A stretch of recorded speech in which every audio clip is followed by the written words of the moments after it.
आज हम एक बहुत ही बड़े विषय में उतर रहे हैं, आकाश गंगाएं, वो तारों, गैस और धूल के विशालकाय शहर। आज की हमारी ये पड़ताल दो बेहतरीन स्रोतों पर आधारित है, introduction to galaxy formation and evolution और fundamentals of galaxy dynamics formation and evolution. हाँ, मतलब लगभग 14 अरब साल की कहानी को समझने की कोशिश। बिल्कुल, बिग बैंग के बाद की गर्म गैस से लेकर आज की इन खूबसूरत आकाशगंगाओं तक। ये बनी कैसे, और इसकी शुरुआत एक बहुत ही दिलचस्प कहानी से होती है ना, एक सदी पुरानी बहस। हाँ बिल्कुल, 1920 की महान बहस। कल्पना कीजिए, दुनिया के सबसे बड़े खगोलविद इस बात पर बहस कर रहे हैं कि आसमान में दिखने वाली वो धुंधली सी सर्पिल आकृतियां आखिर हैं क्या। सही कहा। एक तरफ थे हर्लो शेबली, वो कह रहे थे कि ये स्पाइरल नेबुला हमारी अपनी आकाशगंगा के अंदर ही गैस के बादल हैं। और दूसरी तरफ थे हेबर कर्टिस। उनका तर्क था कि नहीं, ये हमारी आकाशगंगा से बहुत बहुत दूर अपने आप में पूरे द्वीप ब्रह्मांड हैं। द्वीप ब्रह्मांड मतलब सवाल ये था कि हमारा ब्रह्मांड एक शहर जितना बड़ा है या इसमें लाखों करोड़ों शहर हैं। बिल्कुल। और जब एडविन हबल ने कुछ साल बाद साबित कर दिया कि कर्टिस सही थे, तो उसने सब कुछ बदल दिया। अच्छा, वो सिर्फ एक बहस का अंत नहीं था। अचानक हम एक विशाल, बहुत ही विशाल ब्रह्मांड का एक छोटा सा हिस्सा बन गए। यहीं से आप कह सकते हैं आधुनिक ब्रह्मांड विज्ञान का जन्म हुआ। तो चलिए इसी द्वीप से शुरू करते हैं। एक आकाशगंगा की असली सामग्री सूची क्या है? क्या ये सिर्फ तारों का झुंड है? ये एक बेहतरीन सवाल है, क्योंकि जो हम देखते हैं वो तो मतलब कहानी का बहुत छोटा सा हिस्सा है। अच्छा, हाँ बेशक, इसमें अरबों खरबों तारे हैं। फिर उनके बीच गैस और धूल है, जिसे हम इंटरस्टेलर मीडियम कहते हैं। और फिर मरे हुए तारों के अवशेष, जैसे ब्लैक होल्स। ठीक है, तो तारे, गैस, धूल और तार के अवशेष, ये तो समझ आता है। हाँ, लेकिन अगर आप इन सब का वजन मिला भी लें, तो ये आकाशगंगा के कुल द्रव्यमान का सिर्फ 15% है। हाँ, बाकी का 85% एक रहस्यमयी अदृश्य पदार्थ है, जिसे हम डार्क मैटर कहते हैं। डार्क मैटर, ये वो अदृश्य गोंद है जो गुरुत्वाकर्षण के जरिए पूरी आकाशगंगा को एक साथ बांधे रखता है। इसके बिना आकाशगंगाएं घूमते ही बिखर जाएंगी। 85%, मतलब हमारी पूरी आकाशगंगा का ज्यादातर हिस्सा ऐसा है जिसे हम देख भी नहीं सकते। बिल्कुल, और इसका पैमाना समझना भी बहुत मुश्किल है। हमारी अपनी आकाशगंगा मिल्की वे का जो तारों वाला हिस्सा है, मतलब उसकी डिस्क, वो लगभग 20 किलो पार्सेक चौड़ी है। 20 किलो पार्सेक। पर उसका जो डार्क मैटर का प्रभामंडल या हेलो है, वो लगभग 300 किलो पार्सेक तक फैला हुआ है। ये तो बहुत बड़े नंबर है। इसे समझने का कोई और आसान तरीका है? जरूर। इसे ऐसे सोचिए, अगर हमारा पूरा सौर मंडल सिर्फ एक मटर के दाने जितना हो, ठीक है, तो भी हमारी आकाशगंगा का तारों वाला हिस्सा पूरे भारत देश जितना बड़ा होगा। और उसका डार्क मैटर का प्रभामंडल लगभग पूरे एशिया महाद्वीप को ढक लेगा। वाह, मतलब हम वाकई में एक विशाल अदृश्य बादल के अंदर रह रहे हैं। एक तरह से हाँ। कमाल है।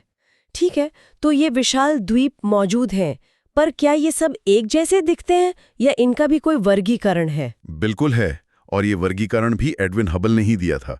1926 में उन्होंने एक सिस्टम बनाया जिसे आज हम हबल ट्यूनिंग फॉर्क डायग्राम कहते हैं। ट्यूनिंग फोक? हाँ, क्योंकि उसका आकार वैसा ही दिखता है।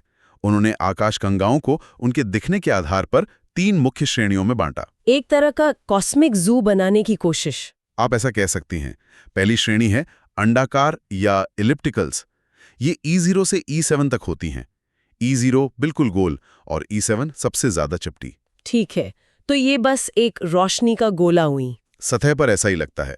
दूसरी श्रेणी है सर्पिल या स्पाइरल्स, जैसे हमारी मिल्की वे है। इनकी खूबसूरत भुजाएं होती हैं।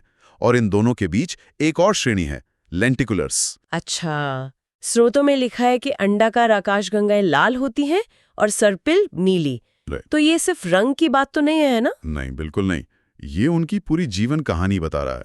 मतलब एक तरह से अंडाकार आकाशगंगाएं ब्रह्मांड के रिटायर हो चुके शहर हैं, और सर्पिल आज के हलचल भरे महानगरों जैसी। बिल्कुल सही पकड़ा आपने। ये सिर्फ दिखावट नहीं है। नीला रंग असल में गर्म, युवा, विशाल तारों का संकेत है। अच्छा, तो अगर कोई आकाशगंगा नीली दिख रही है, तो इसका मतलब है कि वहां लगातार नए तारे पैदा हो रहे हैं। और लाल रंग? लाल रंग पुराने ठंडे तारों का प्रतीक है। तो जब हम एक लाल अंडाकार आकाशगंगा देखते हैं, तो हम एक ऐसी जगह देख रहे होते हैं जहां तारा निर्माण की प्रक्रिया अरबों साल पहले ही रुक चुकी है। तो आपकी उपमा एकदम सटीक है। सर्पिल हलचमरे शहर हैं और अंडाकार शांत रिटायर्ड शहर। ठीक है, तो हबल ने जब इन्हें देखना शुरू किया तो उन्होंने सिर्फ इनके आकार पर ही ध्यान नहीं दिया, उन्होंने कुछ और भी देखा है ना, कुछ ऐसा जिसने सब कुछ बदल दिया। हाँ, और वो शायद 20वीं सदी की सबसे बड़ी खोज थी। हबल ने पाया कि लगभग हर आकाशगंगा हमसे दूर जा रही है। हर आकाशगंगा? लगभग हर।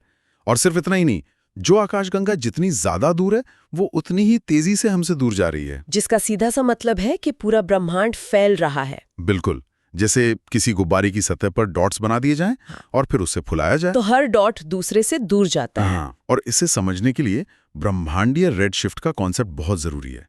दूर जाती आकाशगंगाओं का प्रकाश खिंचकर लाल हो जाता है। और ये रेड शिफ्ट सिर्फ गति का माप नहीं है। नहीं, ये ब्रह्मांडीय समय का भी पैमाना है। जितना ज्यादा रेड शिफ्ट, हम उतना ही अतीत, उतना ही पीछे देख रहे होते हैं। और इसी विस्तार ने ब्रह्मांड के हमारे मौजूदा मॉडल को जन्म दिया, लैम्डा सीडीएम मॉडल। सही कहा, lambda cold dark matter model.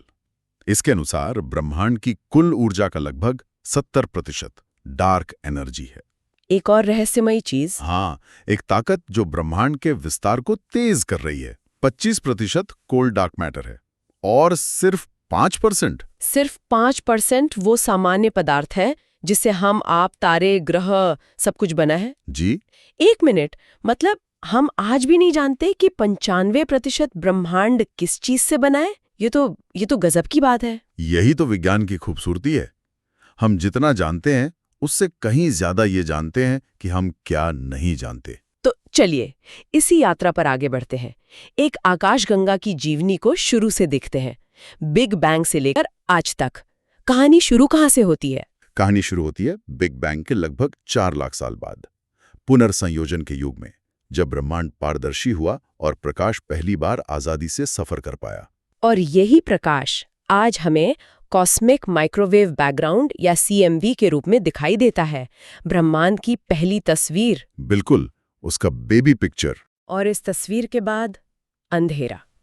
स्रोतों में अंधकार युग का जिक्र है। हाँ, क्योंकि तब कोई तारे नहीं थे, सिर्फ उदासीन गैस और डार्क मैटर के बादल थे।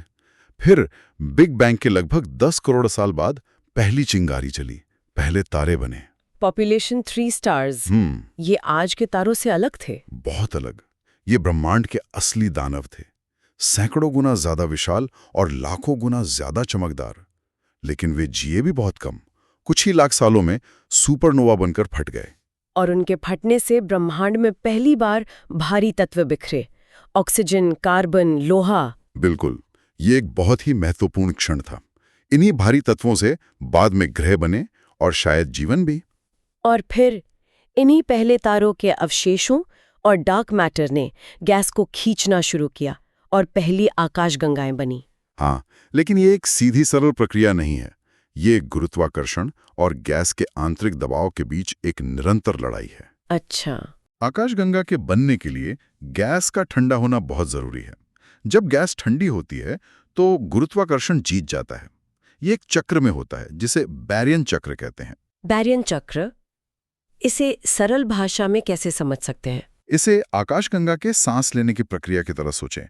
वो ठंडी गैस को अंदर खींचती है, उससे नए तारे बनाती है। और फिर जब बड़े तारे फटते हैं या केंद्र का सुपरमैसिव ब्लैक होल सक्रिय होता है तो वो जबरदस्त ऊर्जा और गर्म गैस को बाहर फेंकता है। इसे फीडबैक कहते हैं। तो ये चक्र चलता रहता है, अंदर बाहर। हाँ, बिल्कुल। ये सब सुनने में बहुत दिलचस्प है, पर ये सब अरबों साल पहले हुआ, तो हम ये सब जानते कैसे हैं? हमारे पास कोई टाइम मशीन तो है नहीं। लेकिन हमारे पास 2 मुख्य जासूसी उपकरण हैं। पहला है पुरातात्विक दृष्टिकोण। मतलब हम अपने आसपास की आकाशगंगाओं में सुराग ढूंढते हैं। बिल्कुल, हम अपनी मिल्की वे जैसी पास की जीवाश्म आकाशगंगाओं को देखते हैं।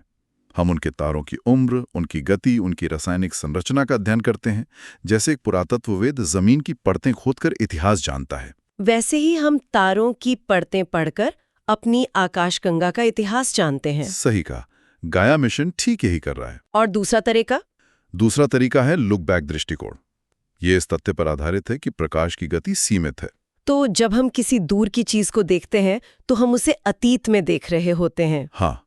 तो मतलब टेलीस्कोप एक तरह की टाइम मशीन ही है। हाँ बिल्कुल।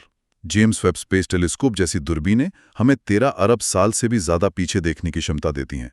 हम अलग अलग दूरियों पर यानी अलग अलग समय पर आकाशगंगाओं की तस्वीरें लेते हैं, एक फिल्म की अलग अलग फ्रेम की तरह। बहुत अच्छा कहा। और इन सभी फ्रेमों को एक साथ रखकर हम आकाशगंगाओं के विकास की पूरी फिल्म देख सकते हैं। और इसके लिए हमें अलग अलग तरह की रोशनी में देखना पड़ता होगा, है ना? निश्चित रूप से। युवा गर्म तारे पराबैंगनी में चमकते हैं, पुरानी गैस रेडियो तरंगों में दिखती है और धूल अवरक्त में। तो पूरी कहानी जानने के लिए हमें हर तरह की आंखों से देखना पड़ता है। तो इस पूरी पड़ताल का सार क्या है? हमने आकाश में धुंधले धब्बों को अपनी ही आकाशगंगा का हिस्सा समझने से शुरुआत की थी और आज हम उन्हें विशाल जटिल प्रणालियों के रूप में समझ रहे हैं। सही कहा। हर आकाशगंगा ब्रह्मांड के इतिहास का एक अध्याय है और ये कहानी अभी खत्म नहीं हुई है। अभी भी कई बड़े सवाल हैं। बहुत। डार्क मैटर और डार्क एनर्जी क्या है? सुपरमैसिव ब्लैक होल अपनी आकाशगंगा को कैसे नियंत्रित करते हैं? पहली आकाशगंगाएं ठीक कैसे बनी? ये विज्ञान की अगली महान सीमाएं हैं। और जाते जाते सुनने वालों के लिए एक आखिरी विचार। हमारे स्रोत कॉस्मिक वेब यानी ब्रह्मांडीय जाल का जिक्र करते हैं। ये ब्रह्मांड के बड़े पैमाने की संरचना है जहां आकाशगंगाएं बेतरतीब नहीं बल्कि फिलामेंट्स के एक विशाल जाल में मौजूद है। तो सुनने वालों के लिए सवाल ये है, अगर आकाशगंगाएं ब्रह्मांड के शहर हैं और कॉस्मिक वेब इन शहरों को जोड़ने वाले हाईवे का नेटवर्क है, तो हम कहाँ रहते हैं? क्या हम किसी कॉस्मिक मुंबई या दिल्ली जैसी भीड़-भाड़ वाली जगह पर है या ब्रह्मांड के किसी शांत छोटे से गांव में?